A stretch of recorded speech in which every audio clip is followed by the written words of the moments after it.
Assalamualaikum warahmatullahi wabarakatuh. Kami dari kelompok 10 yang beranggotakan saya, Niamatus Soleha, dan teman saya yaitu Yudi Primatama akan mempresentasikan hasil makalah kami yang berjudul Sejarah Peradaban Islam. Baiklah, memasuki poin yang pertama akan disampaikan oleh saya, Niamatus Soleha. Yang pertama ada pengertian sejarah peradaban Islam. Sejarah peradaban Islam berasal dari 3 suku kata, yaitu ada sejarah, peradaban, dan Islam. Kata sejarah berasal dari bahasa Arab, yaitu sajaratun yang berarti pohon. Apabila digambarkan secara sistematik, sejarah hampir sama dengan pohon yang memiliki cabang dan ranting. Bermula dari sebuah bibit, kemudian tumbuh dan berkembang, lalu layu dan tumbang. Demikian pula peristiwa-peristiwa yang terjadi dalam sejarah peradaban Islam, yang mengalami masa pertumbuhan, perkembangan, kemunduran, lalu kehancuran. Kata sejarah secara etimologi dapat diungkapkan dalam bahasa Arab yaitu tarikh yang bermakna ketentuan masa waktu, sedangkan ilmu tarikh berarti ilmu yang mengandung atau yang membahas penyebutan peristiwa dan sebab-sebab terjadinya peristiwa tersebut. Sedangkan secara terminologi, sejarah berarti keterangan yang telah terjadi di kalangan di masa lampau atau pada masa yang telah ada. Banyak juga ulama yang berpendapat tentang pengertian sejarah. Salah satunya ada Ibnu Khaldun yang mendefinisikan sejarah sebagai catatan tentang masyarakat umat manusia atau peradaban dunia, tentang peristiwa-peristiwa yang terjadi pada watak masyarakat seperti kerahmatan dan solidaritas golongan, tentang revolusi dan pemberontakan oleh segolongan rakyat melawan golongan rakyat lain. Berdasarkan uraian-uraian yang telah saya sebutkan, dapat disimpulkan bahwa definisi sejarah adalah gambaran tentang peristiwa-peristiwa masa lampau yang dialami oleh manusia, disusun secara ilmiah, meliputi urutan waktu, diberi tafsiran dan analisis kritis, sehingga mudah dimengerti dan dipahami. Yang selanjutnya ada definisi peradaban. Peradaban memiliki kaitan erat dengan kebudayaan dan tak dapat dipisahkan. Kata peradaban dan kebudayaan dalam bahasa Indonesia sering dipahami sama artinya. Kata kebudayaan dalam bahasa Indonesia berasal dari Sangsekerta yang asal katanya adalah bud yang berarti akal. Kemudian budi jamaknya adalah budaya, selanjutnya mendapat awalan ke dan akhiran an menjadi kata kebudayaan. A.A. Faize yang dikutip dalam Siti Maria memberikan pengertian peradaban dalam hubungannya dengan kewarganegaraan karena kata itu diambil dari kata civis atau Latin dan kata sivil atau bahasa Inggris yang berarti menjadi seseorang warga negara yang berkemajuan. Dalam hal ini, peradaban dapat diartikan menjadi dua cara. Yang pertama yaitu sebagai proses menjadi berkeadaban, dan yang kedua yaitu suatu masyarakat manusia yang sudah berkembang dan maju. Dari pengertian tersebut dapat dirumuskan bahwa peradaban adalah segala hasil kegiatan yang dilakukan oleh manusia yang dipandang memiliki nilai tinggi dalam kehidupan manusia. Contohnya adalah seperti mesin tik ketika baru ditemukan, ia dianggap sebagai alat modern untuk menulis, kemudian komputer dan kini laptop yang kemanfaatannya sangat besar bagi umat manusia.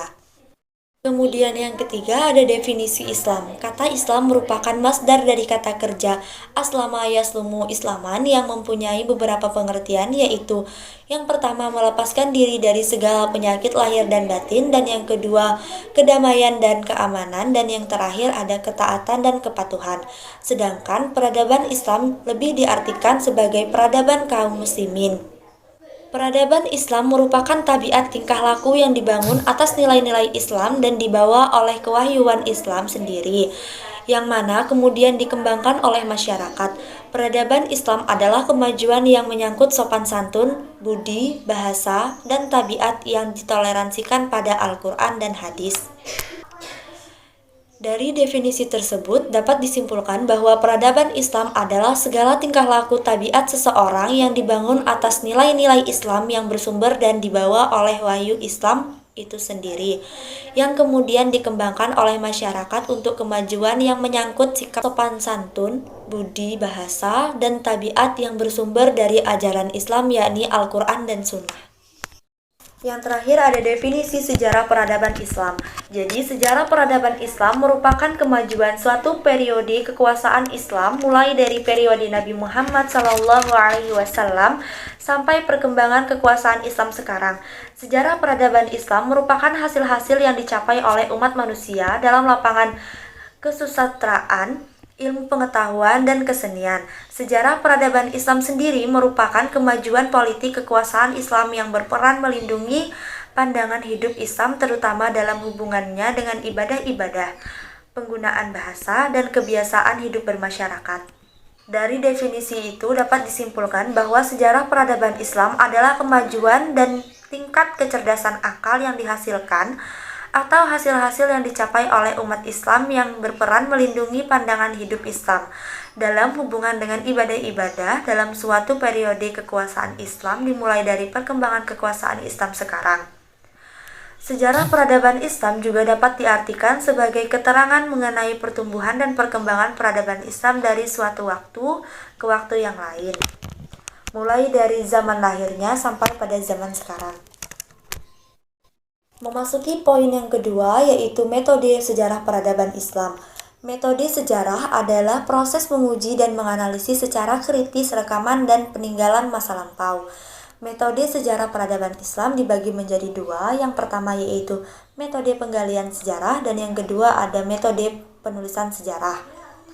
Yang pertama itu metode penggalian sejarah. Dalam penggalian sejarah terdapat beberapa metode yang digunakan. Untuk menggali data yang valid berkaitan dengan sejarah, diperlukan metode penggalian sejarah akurat. Metode sejarah pada umumnya menggunakan metode lisan, observasi, dan dokumenter. Yang pertama ada metode lisan atau interview. Metode interview juga disebut dengan metode kuesioner karena terjadi suatu dialog yang dilakukan antara pewawancara untuk memperoleh informasi dari terwawancara. Yang kedua, ada metode observasi. Dalam metode observasi, objek sejarah diamati secara langsung. Sebelum penelitian dimulai atau pertama kali terjun ke lapangan, metode observasi sangat penting untuk digunakan dalam metode penelitian. Metode observasi merupakan metode pengumpulan data, yakni penyelidikan yang dijalankan secara sistematis dan sengaja diadakan dengan menggunakan alat indera terhadap kejadian yang terdapat langsung ditangkap. Jadi, metode observasi adalah metode penelitian dengan pengamatan yang dicatat secara sistematis fenomena-fenomena yang diselidiki. Yang ketiga, ada metode dokumenter. Metode ini berusaha mempelajari secara cermat dan memperdalam segala catatan atau dokumen tertulis. Metode dokumentasi merupakan metode pengumpulan data yang dilakukan untuk mengetahui data yang dapat dilihat secara langsung, sebagai laporan tertulis dari suatu peristiwa yang isinya terdiri dari penjelasan dan pemikiran terhadap peristiwa yang sengaja menyimpan keterangan-keterangan tertentu atau catatan-catatan. Metode ini sangat efektif dan efisien dalam pengumpulan waktu dan tenaga kerja. Metode ini sangat efektif dan efisien dalam penggunaan waktu dan tenaga karena cukup dalam melihat catatan yang telah ada. Yang kedua, ada metode penulisan sejarah. Adapun dalam penulisan sejarah, demikian pula sejarah peradaban Islam, metode yang dapat digunakan adalah metode yang pertama ada metode deskripsif. Dalam metode ini ditunjukkan untuk menggambar adanya peradaban Islam tersebut. Maksudnya, ajaran Islam sebagai agama samawi yang dibawa oleh Nabi Muhammad SAW yang berhubungan dengan perkenabian diuraikan sebagaimana adanya dengan tujuan untuk memahami yang terkandung dalam sejarah tersebut. Yang kedua, ada metode komparatif. Metode ini merupakan metode yang berusaha membandingkan sebuah perkembangan peradaban Islam dengan peradaban Islam lainnya. Melalui metode ini dimaksudkan bahwa ajaran-ajaran Islam tersebut dikomplikasikan dengan fakta-fakta yang terjadi dan berkembang dalam waktu serta tempat-tempat tertentu untuk mengetahui adanya persamaan dan perbedaan dalam suatu permasalahan tertentu. Dengan demikian, dapat diketahui pula adanya garis tertentu yang menghubungkan peradaban Islam dengan peradaban yang dibandingkan. Yang ketiga, ada metode analisis sintetis. Metode ini dilakukan dengan cara melihat sosok peradaban Islam secara lebih kritis. Ada analisis yang berbahasan yang luas serta kesimpulan yang lebih kritis, dan ada analisis yang berbahasan yang luas serta kesimpulan yang spesifik. Dengan demikian akan tampak adanya kelebihan dan kekhasan peradaban Islam. Hal tersebut akan lebih jelas dengan adanya pendekatan sintetis yang dimaksudkan untuk memperoleh kesimpulan yang diambil untuk memperoleh satu keutuhan dan kelengkapan kerangka pencapaian tujuan serta manfaat penulisan sejarah peradaban Islam. Demikianlah presentasi dari saya, selanjutnya akan dilanjutkan oleh teman saya yaitu Yudi Primatama. Periodisasi sejarah Islam. Di kalangan ahli sejarah terdapat perbedaan tentang saat dimulainya sejarah Islam. Secara umum, perbedaan pendapat tersebut dapat dibedakan menjadi dua. Pertama, sebagian ahli sejarah berpendapat bahwa sejarah Islam dimulai sejak Nabi Muhammad SAW diangkat menjadi Rasul. Oleh karena itu, menurut pendapat ini bahwa selama 13 tahun, Nabi Muhammad SAW tinggal di Mekah telah lahir masyarakat Muslim, meskipun belum berdaulat. Kedua, sebagian ahli sejarah berpendapat bahwa sejarah umat Islam dimulai sejak Nabi Muhammad SAW hijrah ke Madinah, karena masyarakat Muslim baru berdaulat ketika Nabi Muhammad SAW tinggal di Madinah. Nabi Muhammad SAW tinggal di Madinah tidak hanya sebagai Rasul, melainkan merangkap menjadi pemimpin berdasarkan konstitusi di Piagam Madinah. Perbedaan pendapat tersebut akan tercermin pada pembagian periodisasi sejarah Islam yang dikemukakan oleh para ahli terutama dalam hal tahun permulaan sejarah Islam. Di samping mengenai perbedaan awal sejarah umat Islam, para ahli sejarah juga berbeda dalam menentukan fase-fase atau periodisasi sejarah Islam. Menurut Nurkasanah dan Marwan, pada tahun 2016, sejarah Islam dibagi menjadi 4 periode, yaitu sebagai berikut. 1. Periode praklasik, terjadi pada tahun 610-650 Masehi, yang meliputi 3 fase, yaitu fase pembentukan agama pada 610-622 Masehi, fase pembentukan negara 622-632 Masehi, dan fase praekspansi 632-650 Masehi. Yang kedua, periode klasik, terjadi pada tahun 650-1230 Masehi, yang meliputi 2 fase, yaitu fase ekspansi, integrasi, dan puncak kemajuan pada tahun 650-1000 Masehi, dan fase disintegrasi pada tahun 1000-1250 Masehi. Yang ketiga, periode pertengahan pada tahun 1250-1800 Masehi, yang meliputi 2 fase, yaitu fase kemunduran pada tahun 1250-1500 Masehi, dan fase 3 kerajaan tahun 1500-1800 Masehi. Yang keempat, periode modern, yaitu pada tahun 1800 sampai sekarang, yang merupakan zaman kebangkitan Islam.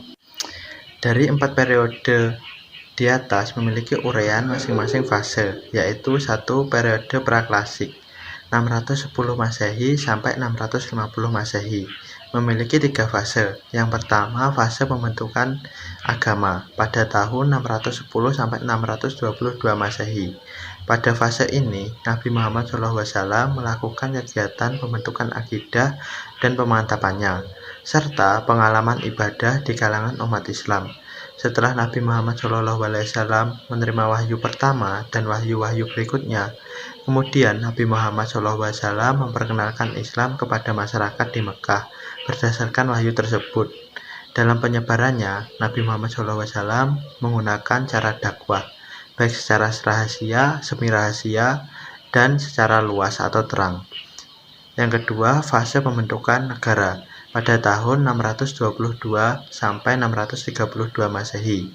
Sebelum Nabi Muhammad SAW hijrah ke Madinah, didahului dengan usaha mempengaruhi para peziarah Ka'bah di Mekah agar mereka masuk Islam. Mereka menyatakan diri masuk Islam serta diikuti dengan perjanjian kesetiaan mereka kepada agama Islam dan Nabi Muhammad SAW yang terkenal dengan nama Perjanjian Aqobah. Upaya yang dilakukan Nabi Muhammad SAW saat di Madinah yaitu mendirikan masjid, mempersatukan kaum Ansor dan Muhajirin, membuat perjanjian persahabatan antar umat beragama, dan meletakkan dasar-dasar politik, ekonomi, serta sosial untuk masyarakat baru.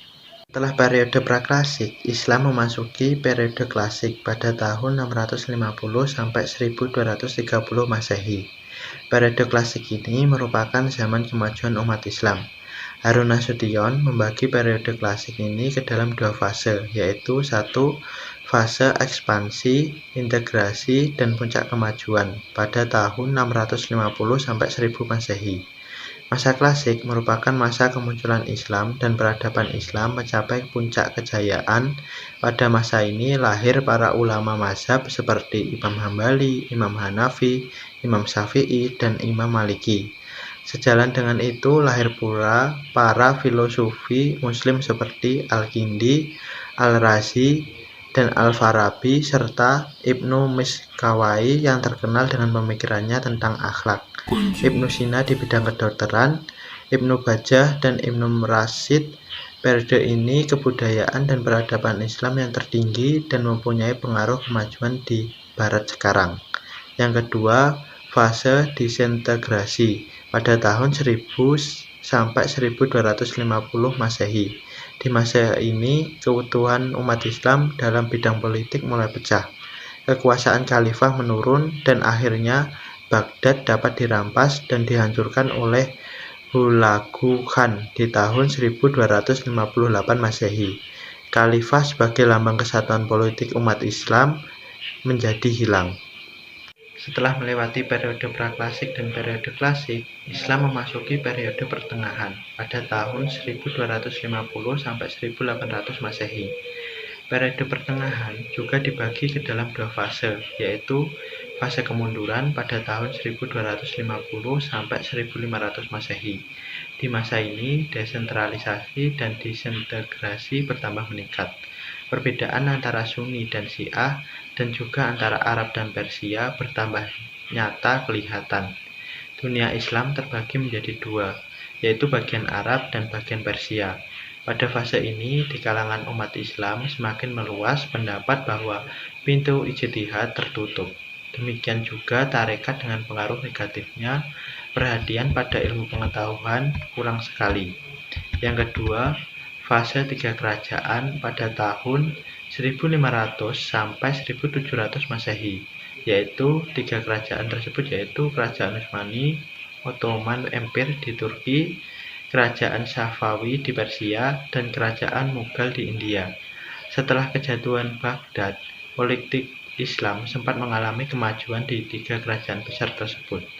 Kemajuan pada masa ini dalam bentuk literatur dan arsitek di masjid-masjid serta gedung yang indah pada masa itu. Namun, tiga kerajaan itu tidak bertahan lama. Kerajaan Utsmani terpukul di Eropa, Kerajaan Safawi dihancurkan oleh serangan-serangan suku bangsa Afghan, dan daerah kekuasaan Kerajaan Mughal diperkecil oleh pukulan-pukulan Raja India. Kekuatan militer dan kekuatan politik umat Islam menurun, umat Islam dalam keadaan kemunduran drastis. Dan yang terakhir, periode modern pada tahun 1800 Masehi dan seterusnya. Periode modern yang terjadi pada tahun 1800 Masehi sampai sekarang merupakan zaman kebangkitan umat Islam. Pada awal abad ke-19, pemikir dan ulama Islam mulai menyadari ketertinggalan umat Islam. Antara lain pemikir Afghanistan dan Mesir seperti Jamaluddin Al-Afghani, Muhammad Abduh, Rashid Ridho, Taha Hussein, dan lainnya memulai memencerahkan pemikiran umat Islam dengan mengembangkan berbagai ijtihad dalam Islam.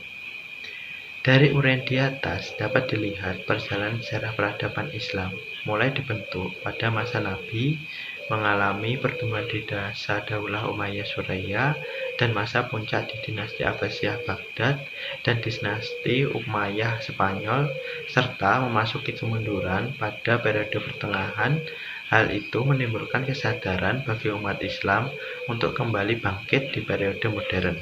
Periodisasi sejarah Islam, pendapat lainnya dan contohnya. Banyak para ahli yang mengemukakan pendapatnya tentang kapan dimulainya sejarah Islam yang telah berlangsung dari 14 abad ini. Beberapa para ahli menyatakan bahwa sejarah Islam dimulai sejak Nabi Muhammad SAW menjadi Rasul dan berada di Mekah. Selain itu, juga terdapat pendapat para ahli yang memiliki pendapat bahwa sejarah Islam itu dimulai sejak lahirnya negara Madinah yang dipimpin Nabi Muhammad SAW. Perbedaan pendapat ini sangat berpengaruh terhadap pembagian periode sejarah Islam. Berikut ini pendapat para ahli mengenai periodisasi sejarah Islam. Antara lain, menurut Al-Hashimi pada tahun 1978, bahwa para ahli sejarah kebudayaan Islam membagi sejarah kebudayaan Islam menjadi 9 periode, sesuai perubahan-perubahan politik, sosial, dan ekonomi masyarakat Muslim pada masa-masa itu. Kesembilan periode itu adalah sebagai berikut. 1. Masa permulaan Islam, yang dimulai sejak lahirnya Islam pada tanggal 17 Ramadan 12 tahun sebelum Hijrah sampai 41 Hijriah, atau 6 Agustus 610 sampai 661 Masehi. Yang kedua, masa Daulah Umayyah dari tahun 41 sampai 132 Hijriah atau 661 sampai 750 Masehi. Yang ketiga, masa Daulah Abbasiyah Islam dari tahun 132 sampai 232 Hijriah atau 750 sampai 847 Masehi. Yang keempat, masa Daulah Abbasiyah II dari tahun 232 sampai 334 Hijriah atau 847 sampai 946 Masehi.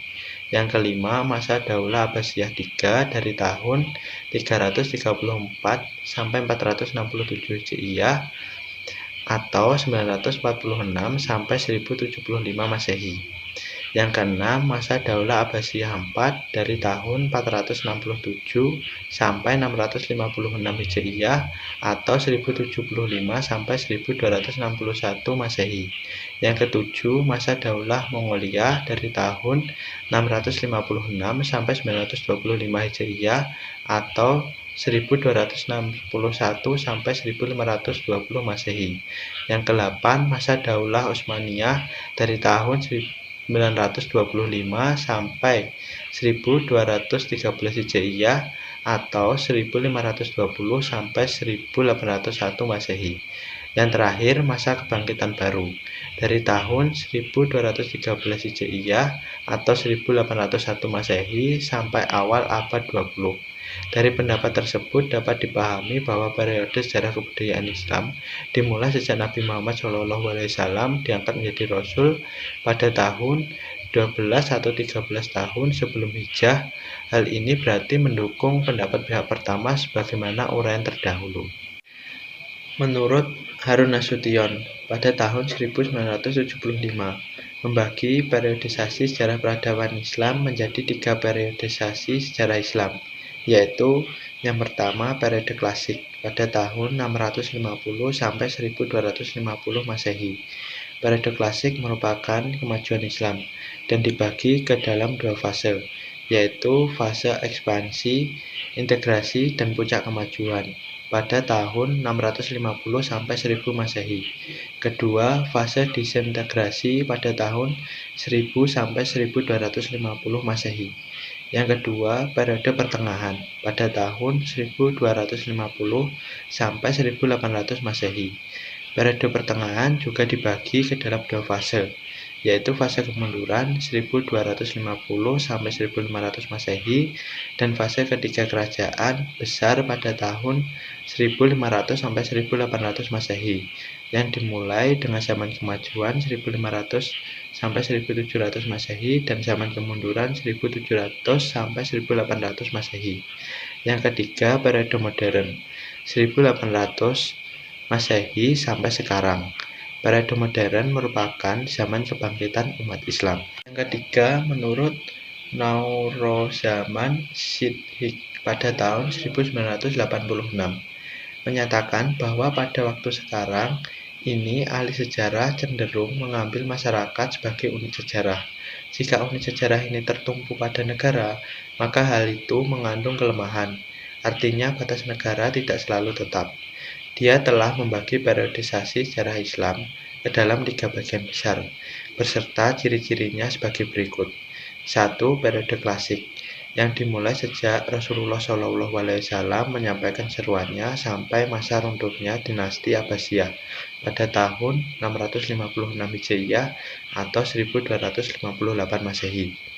Cirinya adalah adanya dinasti kecil, dinasti Umayyah Barat berkedudukan di Andalusia, dan masa peralihan pemerintah dinasti Fatimah di Mesir. Masih ada satu klasik, inilah umat Islam mencapai prestasi-prestasi puncak di bidang kebudayaan. Yang kedua, periode pertengahan, yang dimulai sejarah runtuhnya dinasti Abbasiyah sampai abad ke-11 Hijriah atau 17 Masehi. Ciri-cirinya adalah kekuasaan politik terpecah-pecah dan saling bermusuhan. Utsmani Turki, Mamluk Mesir, Umayyah Barat di Andalusia, dan berdirinya kerajaan Muslim yang berdaulat sendiri. Yang ketiga, periode modern, yaitu sejak abad ke-12 Hijriah atau 18 Masehi sampai sekarang. Dalam periode ini, umat Islam tidak memiliki kekuasaan politik yang disegani. Banyak kerajaan Muslim yang menjadi jajahan negara Barat. Hal ini seperti Turki pada masa itu yang dikuasai 3 negara Barat, yaitu Inggris, Prancis, dan Rusia. Pembagian periode sejarah Islam ke dalam 3 periode tersebut memang merupakan pembagian secara garis besar. Bila dikaitkan dengan pendapat Al-Hashimi, maka periode pertama, periode klasik, dimulai sejak masa permulaan Islam sampai menjelang masa berakhirnya Daulah Abbasiyah keempat. Periode kedua, periode pertengahan, adalah masa Daulah Mongolia dan masa Daulah Utsmaniyah. Sedangkan periode ketiga, periode modern, termasuk dalam masa kebangkitan. Yang terakhir, menurut Usairi pada tahun 2006, bahwa periodisasi sejarah Islam secara lengkap dibagi dalam periode-periode sebagai berikut. Yang pertama, periode sejarah klasik, yaitu pada masa Nabi Adam alaihissalam sampai sebelum diutusnya Nabi Muhammad SAW. Yang kedua, periode sejarah Rasulullah SAW pada tahun 570 sampai 632 Masehi. Yang ketiga, periode sejarah Khulafa Rasyidin pada tahun 632 sampai 661 Masehi. Yang keempat, periode pemerintahan Bani Umayyah pada tahun 661 sampai 749 Masehi. Yang kelima, periode pemerintahan Bani Abbasiyah pada tahun 749 sampai 1258 Masehi. Yang keenam, periode pemerintahan Mamluk pada tahun 1250 sampai 1517 Masehi. Yang ketujuh, periode pemerintahan Utsmani pada tahun 1517 sampai 1923 Masehi. Dan yang terakhir, periode dunia Islam kontemporer pada tahun 1922 sampai 2000 Masehi. Dari pendapat para ahli di atas dapat dipahami bahwa periodisasi sejarah Islam dimulai pada tahun 650 Masehi, yang berarti dia tidak memasukkan masa permulaan Islam sejak Nabi Muhammad SAW diangkat menjadi Rasul sampai dengan 650 Masehi sebagai sejarah Islam. Pada masa itu 610 sampai 650 Masehi, Nabi Muhammad SAW dan umatnya atau para sahabat telah banyak berperan membawa perubahan-perubahan besar di kalangan masyarakat yang seharusnya dimasukkan dalam babakan atau periodisasi sejarah tersendiri. Demikianlah presentasi dari kami kelompok 10, kurang dan lebihnya kami mohon maaf. Wassalamualaikum warahmatullahi wabarakatuh.